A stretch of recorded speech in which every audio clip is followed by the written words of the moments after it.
Okay, magandang araw po sa inyong lahat mga minamahal ko mga kababayan. So muli po nandito po tayo sa ating programa.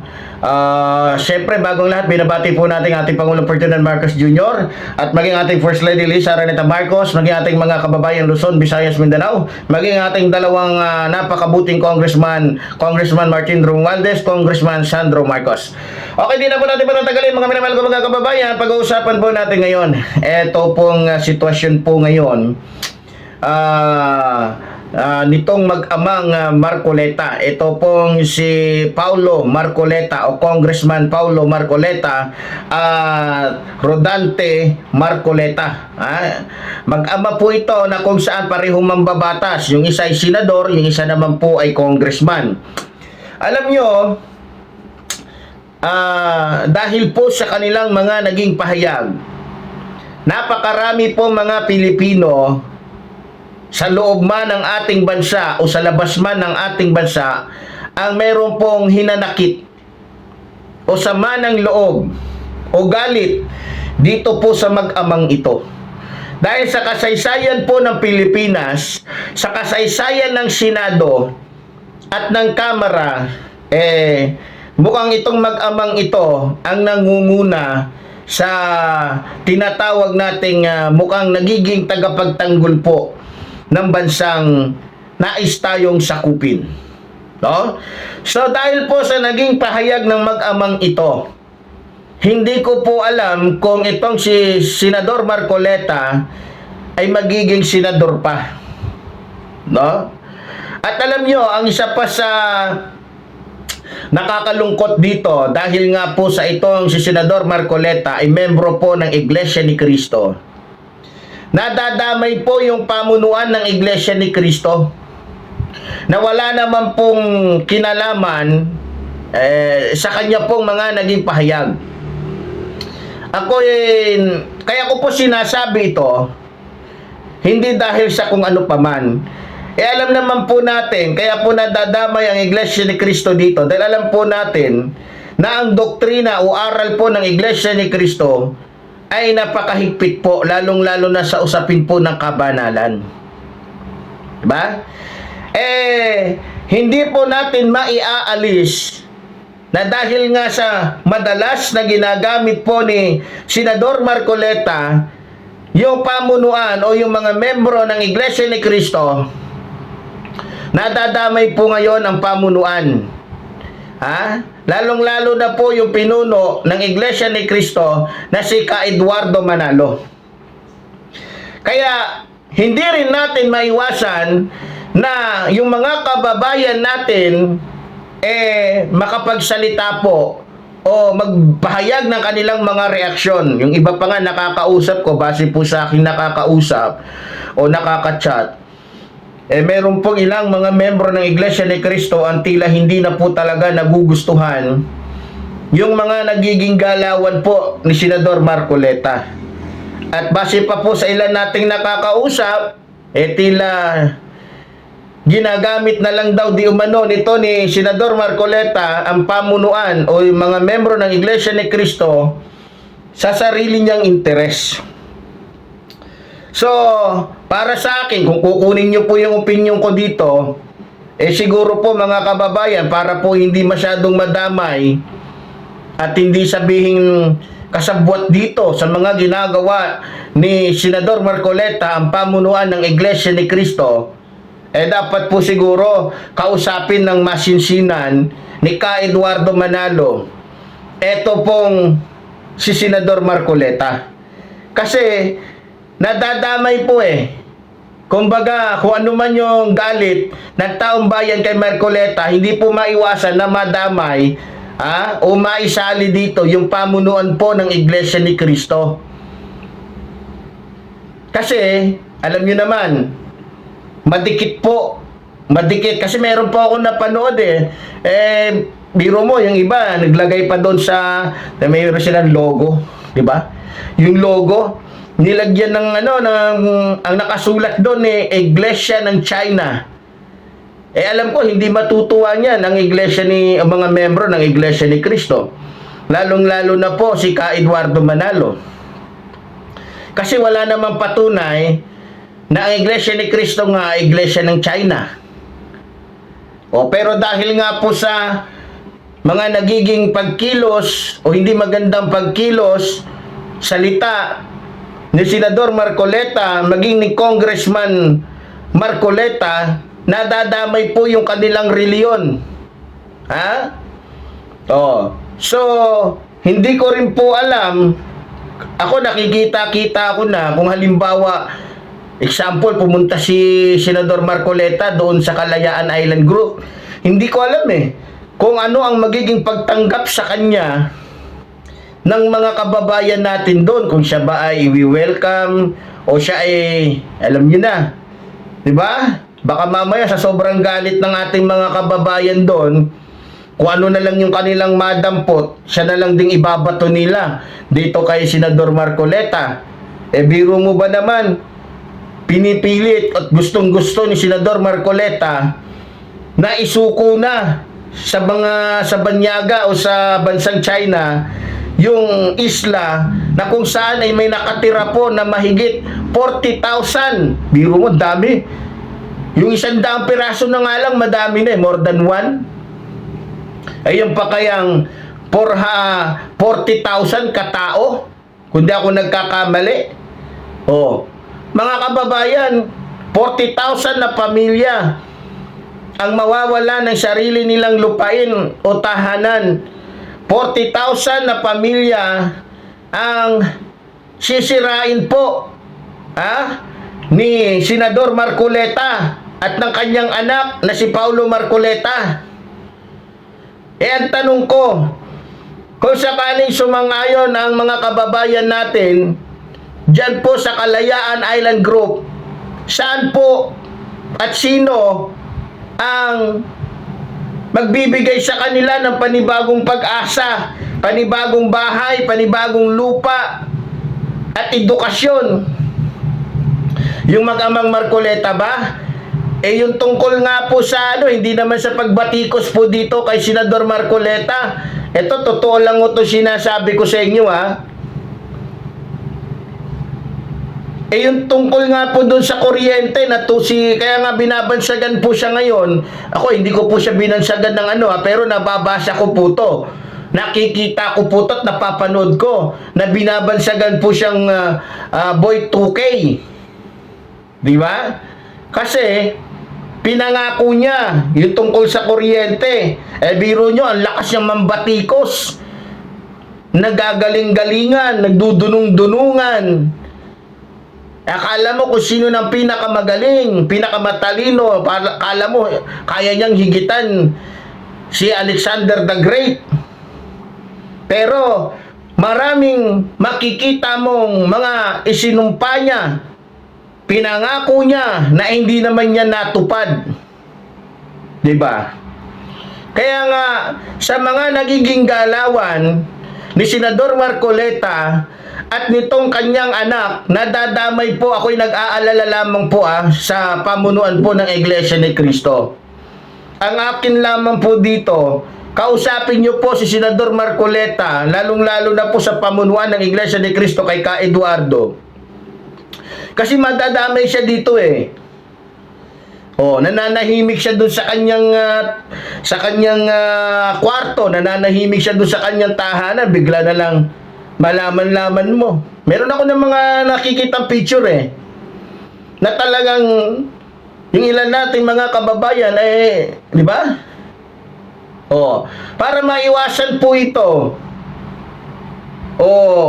hindi po magkasala yung ating mga kababayan, nararapan. Tataka nga po yung mga kababayan natin At meron din akong nakausap na ilang mga membro ng Iglesia ni Cristo na tiniwalag na. Sila daw, nung nagkasala sila, kahit konti lang, isa lang sa pamilya nilang nagkasala, tiwalag silang lahat. Pero si Senador Marcoleta daw, marami nang ginawang kalokohan, ang dami ng kapalpakan, porket daw senador, at yung anak naman ay congressman, tila nagiging bulag daw, nagiging bingi daw. Ito base po sa naririnig ko nagiging bulag, bingi daw ang pamunuan ng Iglesia ni Cristo. Biro mo, O eto pa, ang nakikita ng ilang mga kababayan natin na tila naging bulag, naging bingi ang Iglesia ni Cristo sa ginawa ni Marcoleta nung inimbitahan niya si Amy Marcos na magsalita ng mga paninira doon sa entablado na kung saan may Iglesia ni Cristo ang namuno sa tinatawag nilang, ano bang tawag nila dyan sa kanilang mga rally, hindi ko po alam yan. Pero kita nyo naman, pero may ginawa bang aksyon? Kaya hindi po natin maaalis na ang ating mga kababayan ay magduda na sa lahat ng sinasabit ginagawa po ni Marcoleta o ni Senador Marcoleta, may kinalaman po dito ang pamunuan ng Iglesia ni Cristo. Sa akin, hindi ko sinasabing may kinalaman sila. Pero nakikita ko kasi yung mga reaksyon Nakikita ko yung mga pagdududa, yung hinala ng ating mga kababayan. Kaya nga, sa totoo lang mga kababayan ko, ako hindi ko alam kung ano ang magiging kasunod na detalye o mga mangyayari tungkol po dito sa mga naging pahayag po ni Senador Marcoleta na base pa sa mga nababasa ko ay nagiging tuta, nagiging tagapagtanggol ng bansang China. Alam nyo, nakakalungkot kasi maraming nanggagalaiti ngayon, maraming galit na galit po talaga sa mag-amang ito. Tingnan nyo, ginagamit pa ni Senador Marcoleta yung Net25.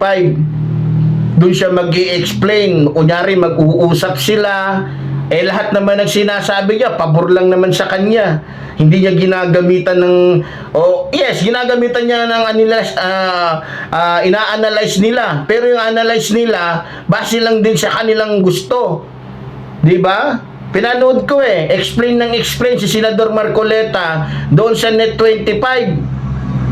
Gusto niyang palabas na siya pa din yung matalino, siya pa din yung tama, siya lang yung may alam. 'Di ba? Ay pagpalagay natin na kaya ginagawa yan ni Senador Marcoleta dahil ayaw niya ng gera, ayaw niya may mga Pilipinong mapahamak. Sa gagawin niyang papaalisin niya yung mga Pilipino doon sa Kalayaan Island Group na mayroong 40,000, sa tingin niya hindi niya nilagay sa alanganin yung buhay ng mga Pilipino doon? Ngayon, kwentahin niya gaano kadami yung buhay, gaano kadami, hindi wag yung buhay, yung gaano kadami yung mga Pilipinong OFW sa China. Sige nga, sana masagot ito ni Senador Marcoleta. Pero sa tingin ko, mukhang hindi po umabot ng 10,000 ang mga OFWs doon. Kung umabot man, hindi naman siguro aabot ng 20,000 yung mga OFWs doon. Tama? Samantalang ang pinag-uusapan natin, 40,000 pamilya doon sa 40,000 na pamilya doon sa Kalayaan Island ang pinag-uusapan natin. Doon individual Pagpalagay na lang natin, 40,000 din doon yung mga OFWs. By one yung doon isa-isa yung bilang Yung binibilang natin, pamilya. Paano ko sa isang pamilya, 8 sila, 6 sila. Kung magtitimbang ka, paano mo ngayon sasabihin na mas matimbang yung 40,000 kesa doon sa 40,000 times 6? Sige nga, natural, para masabi mo kung sinong mas mabigat, doon ka sa mas marami. Diba? Kaya nga sabi ko mga kababayan, hindi naman sa pag-ano, ito base lang po sa akin. Parang ginagamit na lang po ni Senador Marcoleta yung mga OFWs para lamang makalusot siya sa kanyang kagustuhan na maangkin ang bansang China. Biro mo? Ako naninindig po yung aking balahibo sa ginagawa po ni Senador Marcoleta. Kung talagang ang puso niya ay sa mga kapwa Pilipino niya, isipin nyo na lang. Isipin nyo na lang kung talagang ang puso po ni Senador Marcoleta ay para sa bayan, para sa mga kapwa niya Pilipino. Yan kung talagang Pilipino siya. Kasi marami din po akong naririnig na mga usapin na baka hindi tunay na Pilipino to. baka dito na lang lumaki to, pero ang totoo, ang pinanggalingan nito at ang lahi talaga nito ay Chino. Meron pong umuugong na gano'n, pero hindi ko kino-confirm na totoo. Pero base nga po sa kanyang mga ginagawa, hindi po maiwasan na ang mga Pilipino ay magduda sa kanyang pagkatao. Kung ano at saan talaga siya at ano yung kanyang pinanggalingan. Biro mo. Hindi man lang muna niya tinignan, hindi muna niya pinasyalan, hindi pa nga yata nakakapunta to ng Kalayaan Island Group eh. Pero kung titignan ninyo, dahil hindi nga siya nakapunta doon, hindi niya nakikita yung buhay ng mga Pilipino doon, kaya ganun-ganun na lamang, dadaanin niya sa kwento, dadaanin niya sa history na wala namang aktual na nakikita yung kanyang mga mata. Biro nyo, inibitahan po siya ni Commodore Tariela. Umatras para meron siyang mairason, hingi daw siya ng friendly debate. Friendly debate? Mas maganda, bago kayo magkaroon ng friendly debate, makita mo muna ng aktual sa mga mata mo. Marinig mo yung ngiti, marinig mo yung tawanan, marinig mo yung kung ano ang sinasabi ng mga taong bayan doon mismo sa lugar na yon. Bago ka magsalita, yung kanya kasi dadaanin niya sa mapa, dadaanin niya sa ganito. Kung halimbawa palit natin yung sitwasyon, si Marcoleta ay patirahin natin doon sa Kalayaan Island Group. Tapos matagal na siya doon. Tapos bigla natin sabihin, Marcoleta, umalis ka na dyan kasi kailangan na ng China yan. Ano kaya mararamdaman ni Senador Marcoleta? Alam nyo, samut-sari po ang naiisip ng taong bayan at nasasabi ng taong bayan dito po sa mag-amang ito. Hindi natin masisisi ang taong bayan kung bakit po sumisiklab ang kanilang galit dito po sa mag-amang ito. Dahil naman po talaga, kasuklam-suklam naman po talaga yung ginagawa at sinasabi po ng mag-amang ito. Lumulusot na lamang po sila, ginagamit ni Marcoleta ang kanya pong pagiging abogado para lamang po bigyan ng rason yung kanya pong mga ginagawang kamalian. Alam niyo naman, abogado eh. Sa totoo lang, lumalabas po talaga na nagiging abogado siya, nagiging taga-depensa siya ng bansang China. Bagamat siya ay senador. So way na lang po niya, parang nagiging tulay na lang po niya yung pagiging senator niya para po maipagtanggol niya yung bansang China o yung pananakop po ng bansang China. Yan po ang nakikita, yan po ang napapansin ng ating mga kababayan. Tama po? Kaya nga po, hindi ko alam kung ano ang susunod. Kasi mukha habang tumatagal po at napapanood po ng taong bayan, biro mo, nagsinungaling pa siya. Alam nyo, marami na pong kasinungalingan na ginagawa o sinasabi po itong si Senador Marcoleta. Hindi ko maintindihan kung bakit hindi po ito tinuturuan ng leksyon ng Iglesia ni Cristo o ng pamunuan ng Iglesia ni Cristo. Pero isang sample na lang. Sabi niya, hindi daw niya sinabi na i-give up na lang ang Kalayaan Island Group. Samantalang may video eh. Kaya nga ngayon nagmumukhang katawa-tawa ngayon eh. Etong si Senador Marcoleta, hindi ko na lang talaga alam kung gaano kakapal ang mukha nito kasi makita nyo sa kabila ng lahat na siya po ay booking na makita nyo, ang lakas pa ng kanyang apog na humarap doon sa Net 25 para magsalita doon at idepensa yung kanyang sarili. Abogado yan eh, natural didepensahan talaga niya. Pero sa mata ng taong bayan, wala na. Wala na. Kumbaga sa isang nag-aalingasaw na patay na daga, mas masahol pa yung amoy ni Senador Marcoleta dyan. Unang mag-amang ito. Kaya hindi ko alam kung ano magiging reaksyon ng taong bayan kung sakaling makita nila to ng personal, lalong-lalo na dyan sa Kalayaan Island Group. Sigurado ko hindi magpapakita to dyan. Dahil ako ayoko mag-isip ng masama, pero nakikita-kita ko na kung anong mangyayari dito kay Marcoleta. Kung sakaling magpapakita siya sa Kalayaan Island Group, baka hindi ko alam. Ayoko magbanggit ng kung ano pero nakikita ko na, naiisip ko na yung yung pwedeng mangyari sa kanya. 'Di ba? Dahil po sa tindi ng galit ng taong bayan sa mag-amang ito. 'Di ba? So pero ganun pa man po mga minamahal ko mga kababayan, tayo po ay patuloy po na aantabay at magsasalita, lalong-lalo na po kung ang pinag-uusapan ay tungkol po sa karapatan ng ating mga kababayan o ng bansang ito. So muli po, tulad po ng sinasabi ng iyong lingkod, mabuhay po ang ating inang bayan, mabuhay po nagmamahal sa ating inang bayan. Maraming salamat po.